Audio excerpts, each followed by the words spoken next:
Welcome to this podcast, Mission GJ. At this time, we have our apostle, Erickson Salazar, and leader, Denise Castro. How good we are here, flowing in the prophetic for the house. That's right, from the house and for the house. The place where we come to nourish ourselves with the word. Hi, Denise, how are you doing? Good evening. I am super enthusiastic because when they say that you don't often win the lottery, I won. This was my ticket, truly. By the way, this is the only lotto that you should play. This is worth it. I can already tell where this is going. We started with a lot of energy.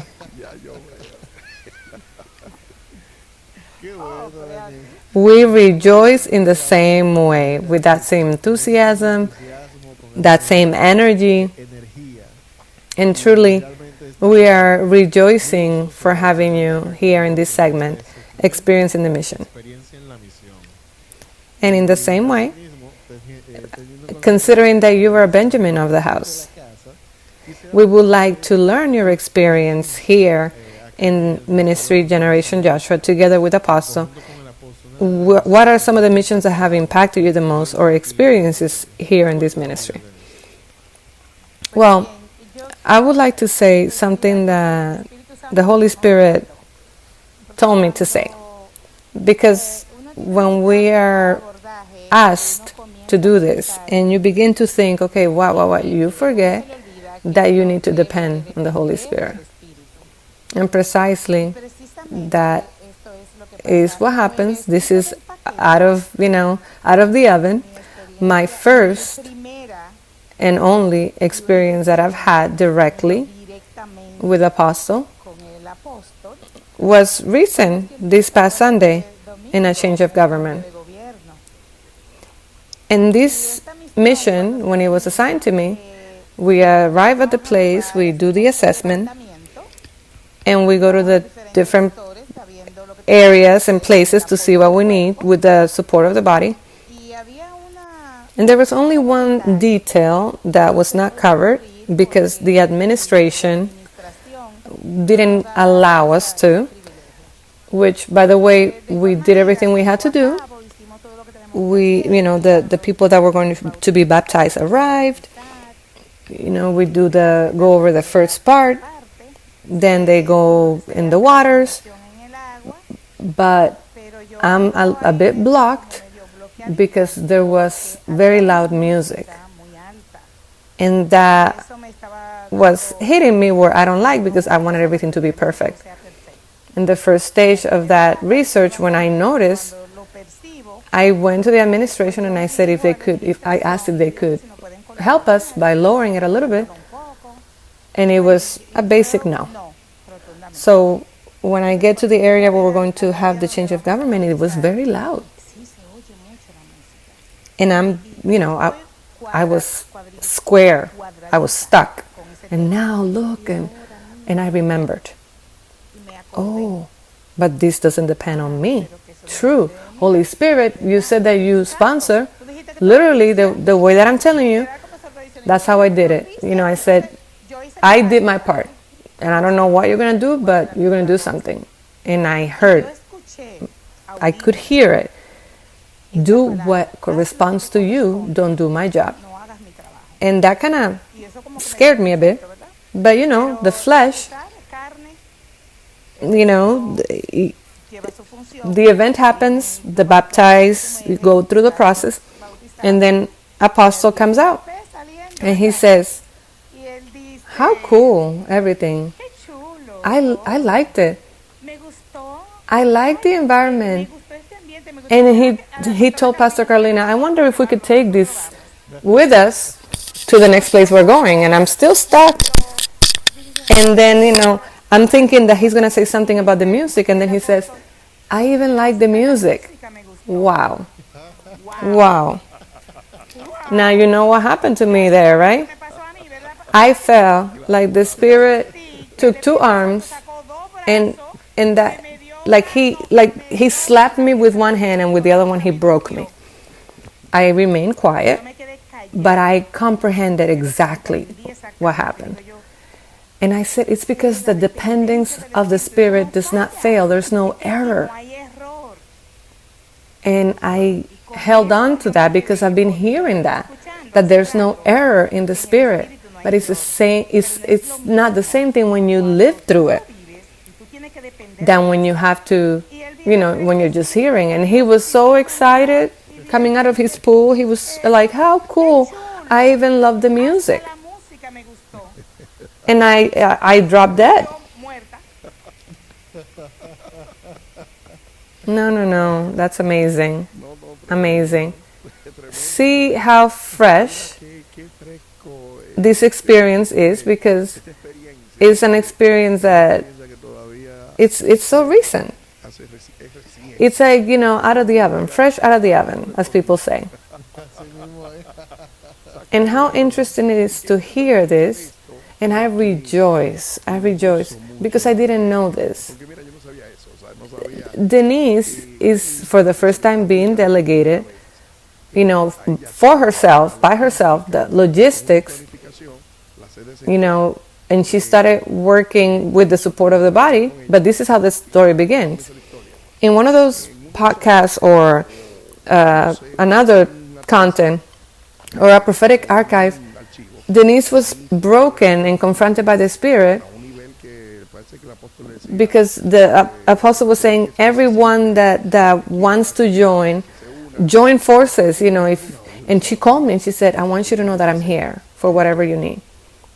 Listen, use me. And she was broken. She was confronted. And I took her word. And I said, of course. I took the word of the people that commit. And you might say, what are you going to do with it? And I'm like, I don't do anything. And I take the word and I have that in my spirit. That's it.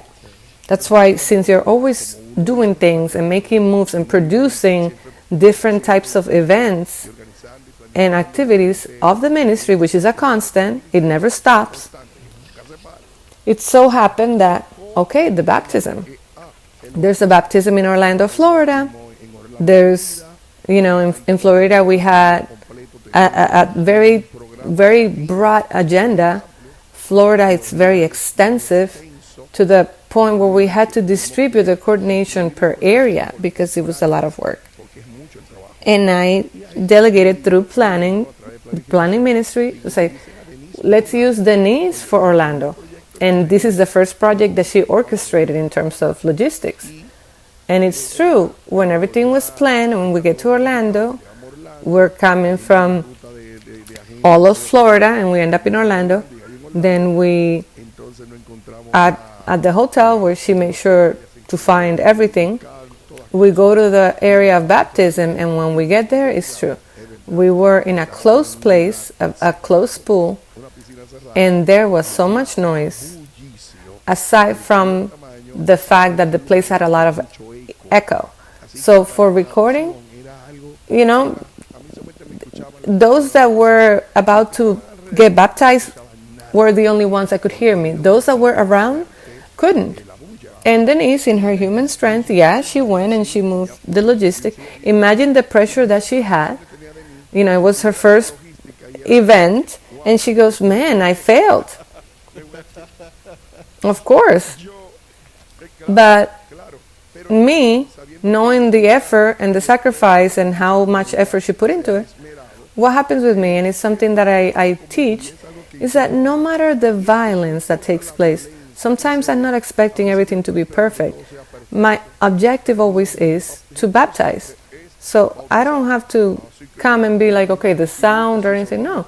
I would have liked a Dolby system for sound for everyone, but because it's not there, I'm not going to get burdened or dislocated.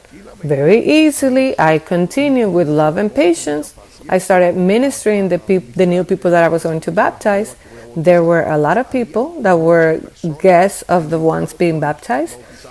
It was one of the most attended baptisms that we've had, and I just did what I had to do. My wife wisely brought one of the mics in order for me to record directly to the mic, and I started with the baptism, and the music was boom, boom, boom, boom, and I was taking it easy. John 3:2 says, and I was speaking normal. I went to the waters, I baptized, and I sat down again. We did communion and we closed. Then she comes, how was everything? And I said, excellent. And I said, and what I loved the most was the music. And you didn't know that with that, Apostle, that was slapping me. And the Holy Spirit telling me, I told you to take it easy. And what happens? Because at the end, I'm not going to let the enemy dislocate me. She went and did her job. She tried, but no. So then I kept going. I wasn't going to allow noise to dislocate a person that took a plane 4 hours of road to get there, to then let music dislocate me. No. I'm going to baptize over the head of the enemy.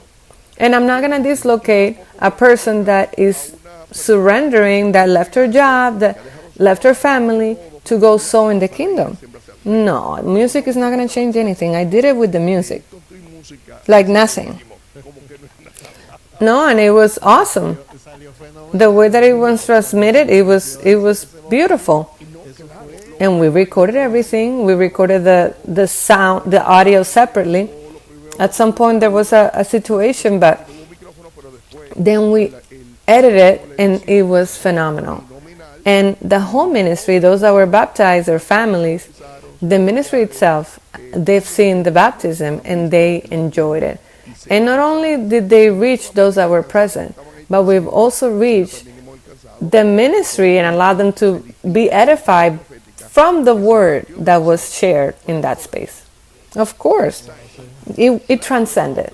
It didn't just stay there, but it expanded, and now people of many countries are seeing that baptism, and they're rejoicing in the word, with the word, that at some point you could have had a battle because it couldn't be done, because nobody was going to hear me. But listen, everybody was listening, is listening to me even from their homes. And let me share something else, that in that same struggle, which I knew that it was a formation and a teaching for me, I would ask myself, at the end, what is it that I'm going to get out of this? Because that woman at front desk is not letting me do what I need to do. And aside from the fact that it was music, it was like a radio station. And then the guy would start talking, and I was like, Holy Spirit, you can shut him up? I had that battle, but I learned deeply, because you were able to model that calm and that peace. It was like normal. That's what he said to me. And I said, well, truly, there's a lot that I still need to learn. And that's true. The miracles and wonders are experienced in the midst of violence. People want to force, but imagine, there were people that after that, we went somewhere else to share, and we talked more at ease, and everybody was impacted, family, everyone. But why? Because of the fruit. But that fruit is being given in the midst of violence. But in the same way, just like Denise, there were other dislocations. Look at the battle that she was having, that to this day I did not know. I didn't know that she was fighting a battle that for us is surprise.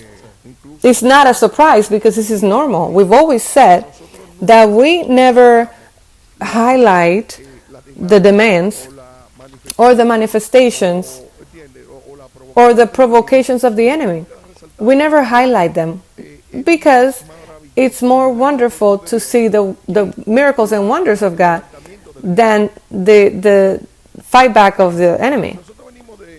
We come from religion where we lived exalting the manifestations, and this happened, and this was terrible how he fought against. And what do you mean?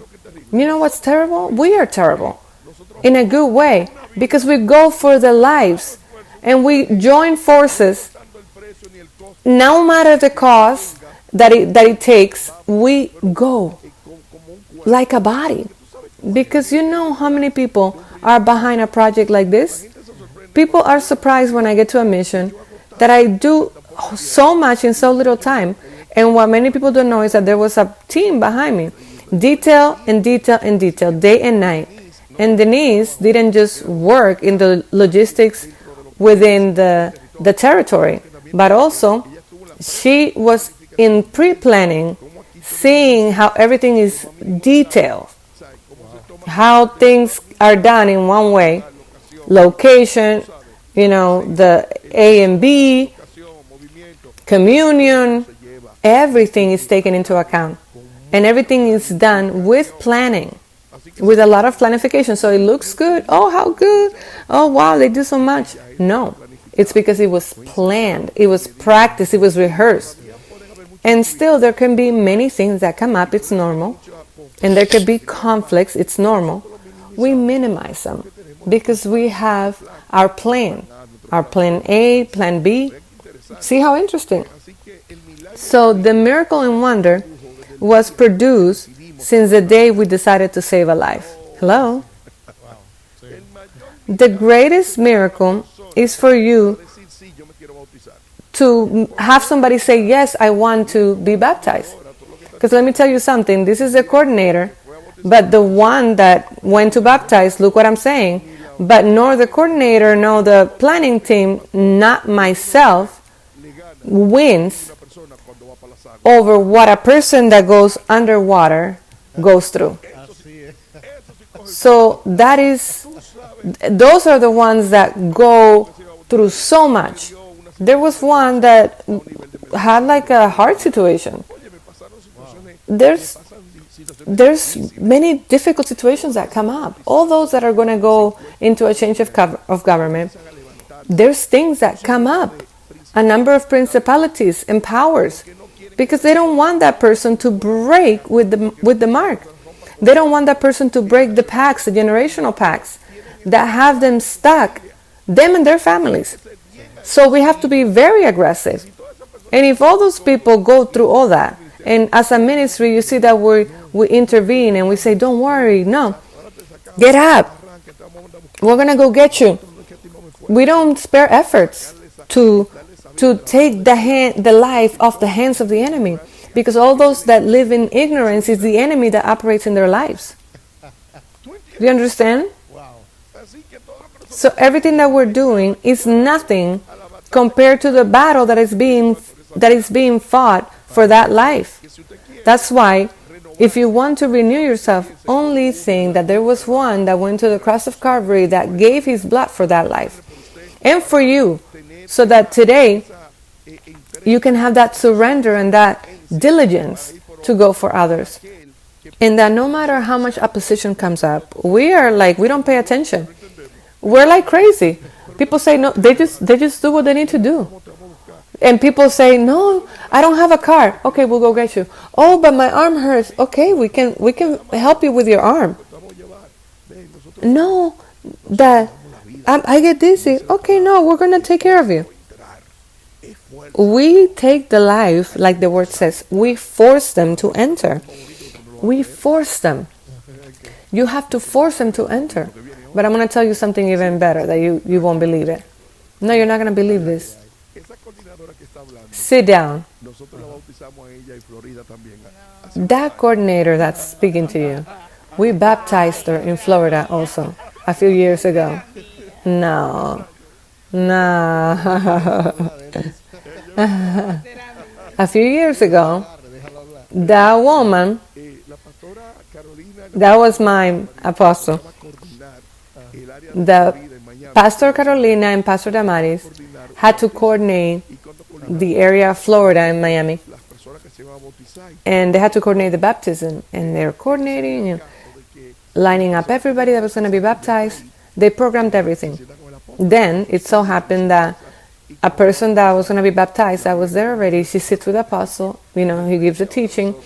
And when she's going to be baptized, the one that we're talking to right now, Denise Castro, she said to Apostle, listen, I want to tell you that I didn't come to get baptized. Tan lindo que lo dice usted, tan lindo. Pero yo estaba ya toda sofisticada, sentada en una silla con mi pierna You doblada. say it so nicely now. We, I was so sophisticated with my crossed legs. I want you to know that I'm not going to get baptized because truly I was already baptized and I don't need it. The coordinator of this change of government, the, the, the pastors wanted to go underwater and drown. They wanted to drown. Imagine. They say, Apostle came here to baptize this woman, and now she's saying that she's not going to do it. They were dying. And she had an attitude, our little friend here, saying like, I'm not going to do it because I already did it and I don't need it. So, the two pastors are frozen, embarrassed, because they didn't know how to look at me. They were looking down like a little kid, looking down like, oh my gosh, earth swallow me. And you know what happens with that. Every member of Generation Joshua knows what's going to happen, right? When she tells me, I'm not going to baptize, he says, okay, you're not going to do it? Okay, let's just talk for a little bit. You think that everything that is said here, you've taken it on as such? Yes, I've taken it on. Yeah, but I already got baptized and I'm clear. And I said, okay. I began to talk to her, break it down in terms of the position that things need to be done in. When I broke down the position that a person needs to have to go to baptism, and if she had that position clear and defined, when I broke it down, then she started putting her guard down, the tension. Like, well, not like that. So she started changing. At the end, she knew that she couldn't go against pastor, and she said, okay, I'm going to do it. And then she said, I don't have clothes to go in the waters, and the pastors were like, here, we have clothes for you.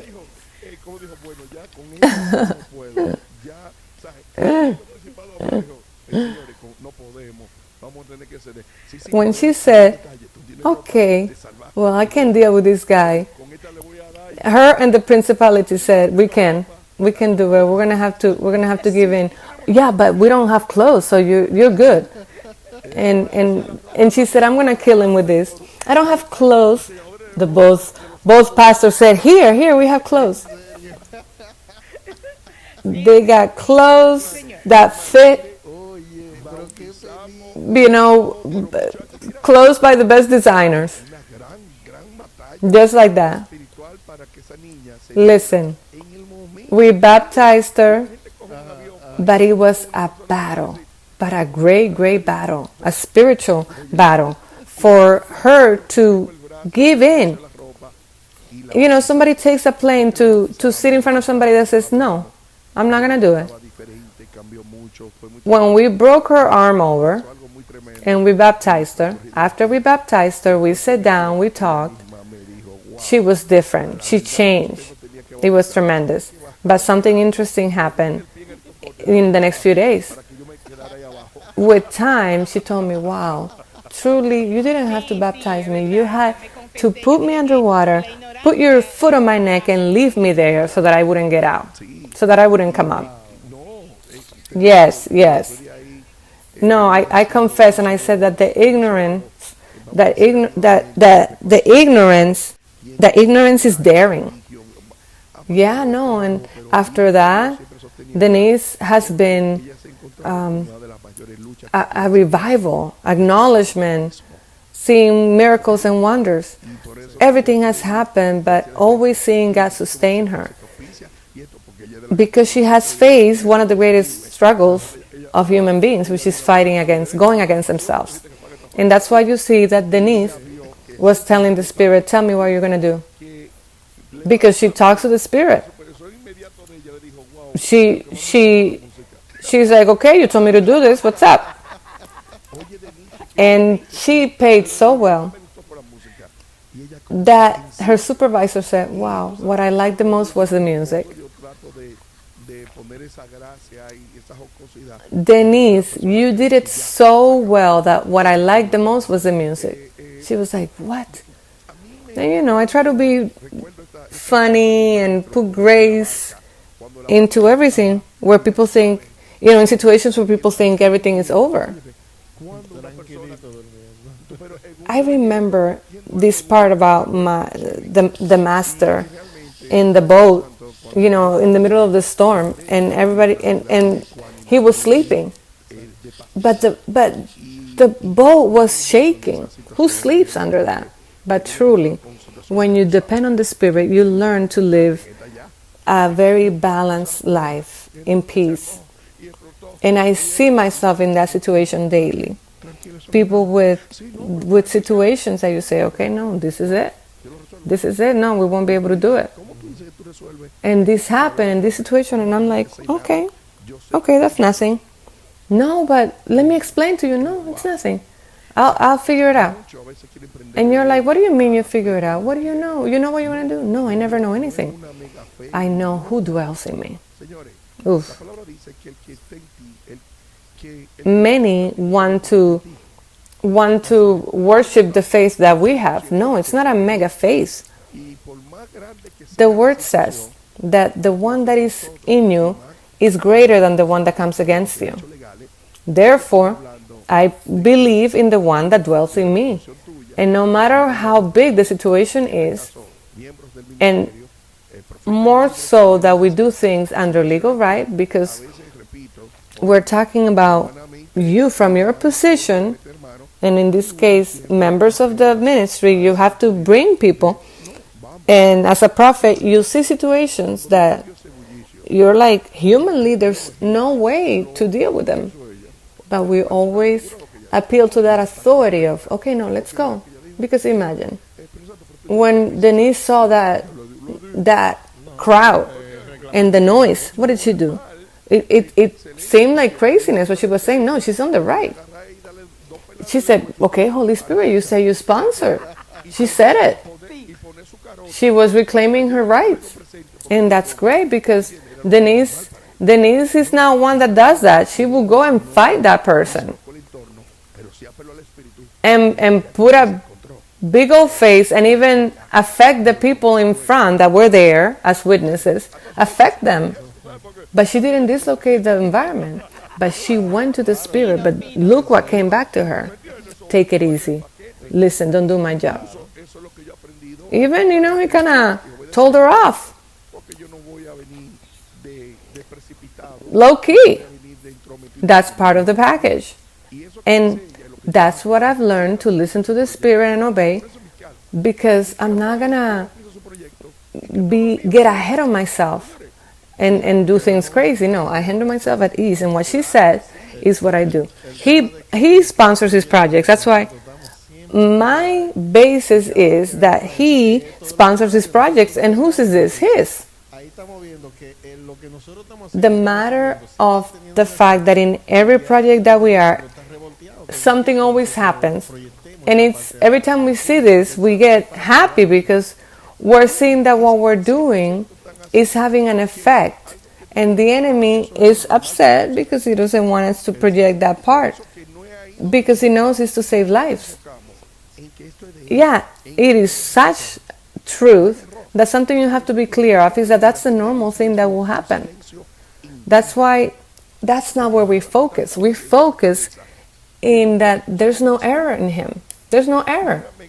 That's why you have to learn to have internal silence. Because there are people with so much noise in their heads that they can hear the voice of the Spirit. I like that Denise, even though she's very pragmatic, sanguine, high-ranking, and she still came and says, Holy Spirit, what about this noise? What are you going to do? Excellent. Because it wasn't for her to do that. This is for you to go and handle it. Okay, how are we going to do this? Do you want us to send this person to you? How are we going to do it? Just like that. I'm telling you. To lift the name of God with this testimony, for you to understand, but for you to also understand that in my passivity of how I handle the situation is making fun of the enemy and saying at the end, I did what I had to do. Because it wasn't the noise that we were dealing with. We were saving people. We were rescuing lives from the enemy, from the devil. People that had health situations. And that in itself is too powerful. And if it was with noise, not with that one. No.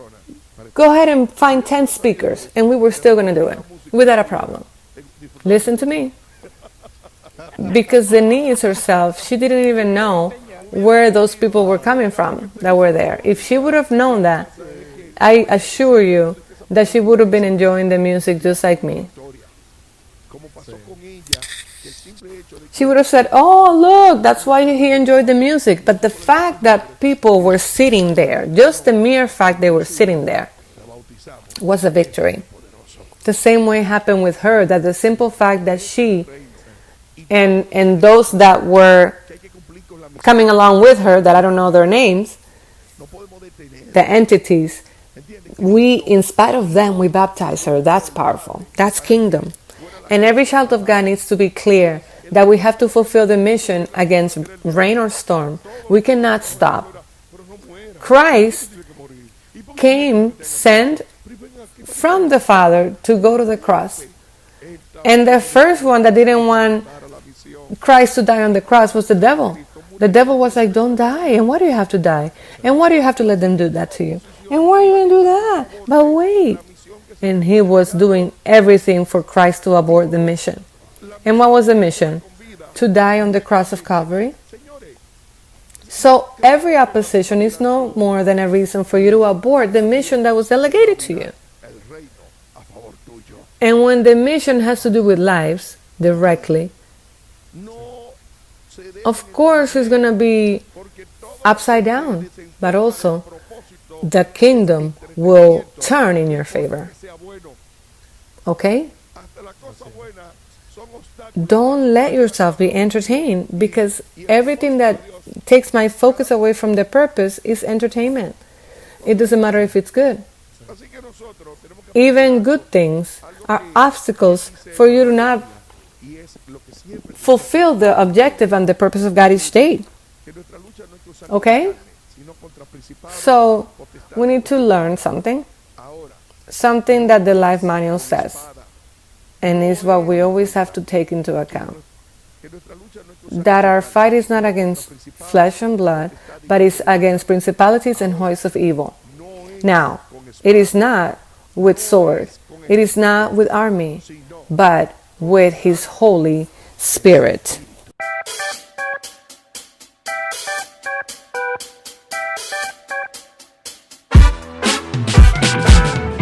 Gracias por sintonizar nuestro podcast Misión GJ. Nos vemos en un próximo episodio.